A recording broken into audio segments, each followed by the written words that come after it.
Assalamualaikum warahmatullahi wabarakatuh.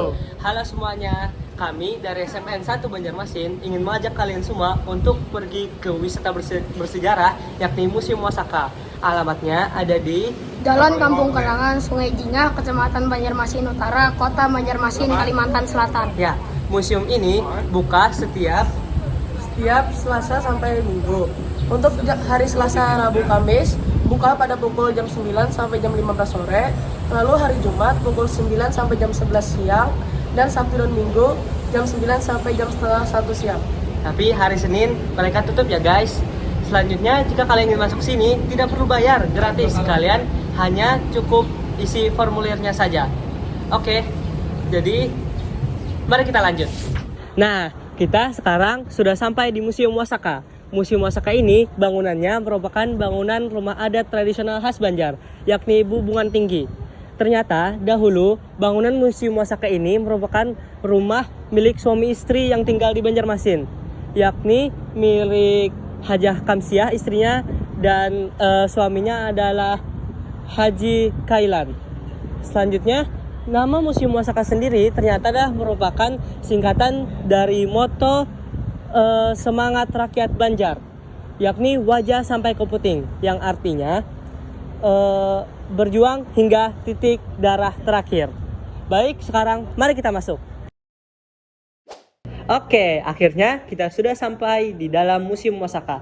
Ini adalah pintu masuknya dan itu adalah pintu keluarnya. Jadi, yuk kita lihat barang-barangnya. Let's go.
Ini merupakan barang pertama yang akan kita review di Museum Wasaka. Beliau ini bernama Hasan Basri. Beliau adalah pahlawan nasional dari Indonesia yang berasal dari Provinsi Kalimantan Selatan. Ini merupakan jas beliau, pisau belati, pistol, yang lainnya. Dan ini juga ada lencana tanda jasa beliau.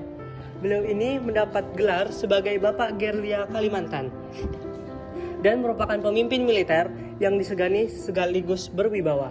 Selain dalam dunia peperangan, beliau ini ternyata juga seorang pendiri universitas terlama di Banjarmasin, yakni ULM atau Universitas Lambung Mangkurat. Jadi, itu sekilas tentang Hasan Basri. Selanjutnya kita lanjut ke barang kedua, yakni ada dauh. Dauh di sini bisa juga disebut beduk. Ini berasal dari desa Hulu Sungai Tengah yang menjadi bagian dari Masjid Al-Izzah pada masa revolusi fisik 1945 sampai 1949. Nah, setelah kita melihat dua barang tadi, Hasan Basri dan dauh, kita akan membahas tentang peperangan Bangkukan yang terjadi di Kota Baru. Perang Bangkukan ini terjadi di Kota Baru dan tepatnya pada tanggal 13 November 1948.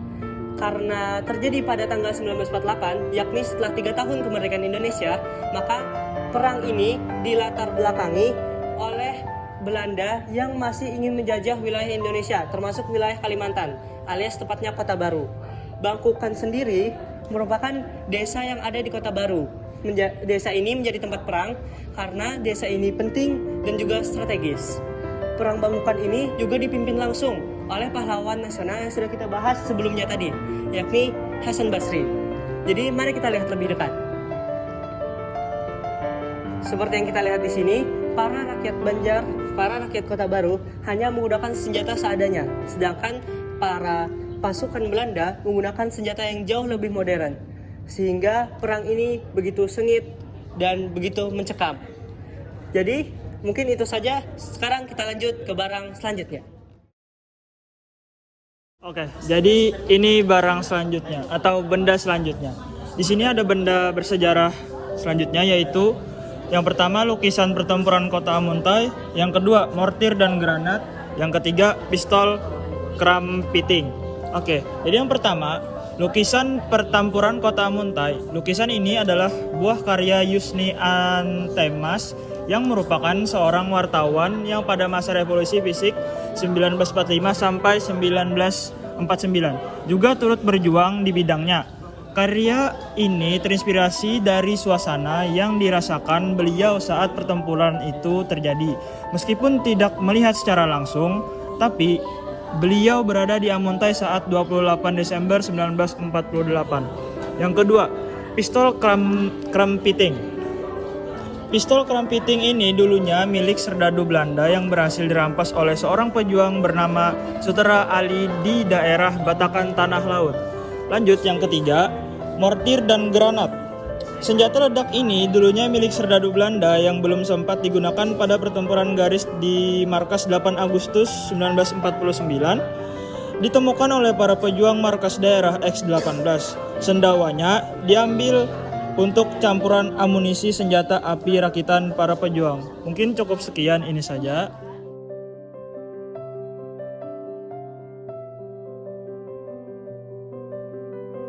Setelah sini kita lanjut ke sini. Baju Waraja. Baju ini dipercaya memiliki kekuatan magis yang dapat melindungi pemakai dari serangan peluru ketika bertempur di medan pertarungan.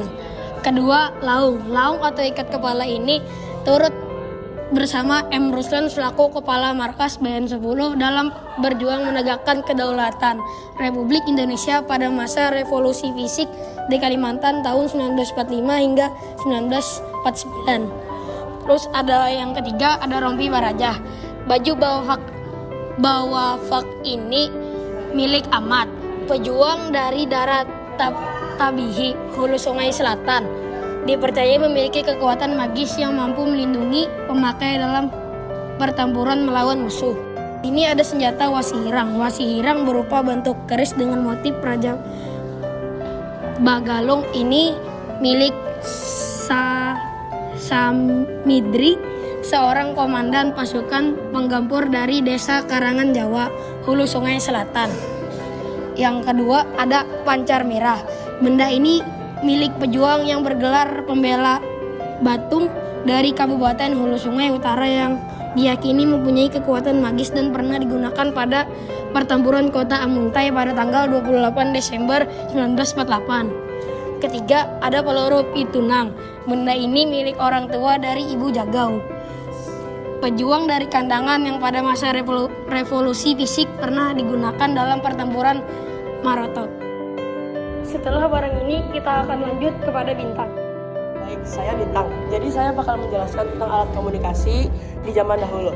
Ya, ada radio. Radio ini digunakan oleh para pejuang markas daerah BN10 Beruang untuk mendengarkan siaran berita-berita perkembangan situasi dalam perjuangan mempertahankan Republik Indonesia. Selanjutnya ada mesin tik. Pada masa revolusi, mesin tik ini digunakan oleh para pejuang markas Z61 Bagat, Hulu Sungai Tengah dalam membuat surat-surat penting terkait perjuangan. Lalu ada jam dinding dan lampu strongkeng. Oke, selanjutnya di sini ada berbagai alat dapur yang dipakai saat masa peperangan dan dipakai oleh para pejuang. Salah satunya ada gelas dan piring. Jadi gelas dan piring ini bisa kalian lihat banyak sekali terlihat seperti tulisan-tulisan yang tidak bisa dibaca. Jadi Jadi gelas dan piring ini adalah peralatan makanan yang digunakan Hasan Basri sebagai wadah makan pada peringatan proklamasi di Mandam Hulu Kota Baru. Selanjutnya ada cobek dan kekulak. Nah, cobek dan kekulak ini selalu dibawa menyesuaikan saat berpindah-pindah markas. Lalu ada periuk. Periuk ini kayak ember begitu. Jadi periuk ini merupakan milik Hasan Basri yang pada masa revolusi digunakannya untuk memasak. Dan terakhir ada kuali besar.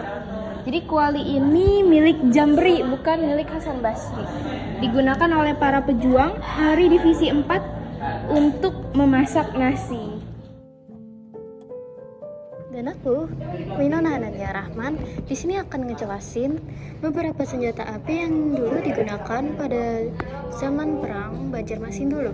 Di sini ada beberapa senjata yang sangat ikonik ya. Di sini ada senapang, dumdum dengan 3 jenisnya, tetapi walaupun sama, beda. Terus di sini ada granat kuningan, terus ada pistol tarkol dan peluru batunya, dan terakhir ada senapang berujak. Senapang berujak yang aku ketahui itu adalah milik Anang, salah satu pejuang Banjarmasin dahulu yang berasal dari Desa Malutu, Padang Batu, Hulu Sungai Selatan. Senapang itu mirip dengan klasik kolonial yang pada zaman revolusi fisik 1949. Mari kita lanjut ke Najla.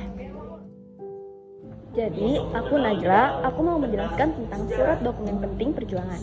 Jadi, di sini dokumen ini berisi tentang surat penting terkait perjuangan mengenai pengakuan perjuangan, surat anggota perjuangan, dan surat pengakuan perjuangan.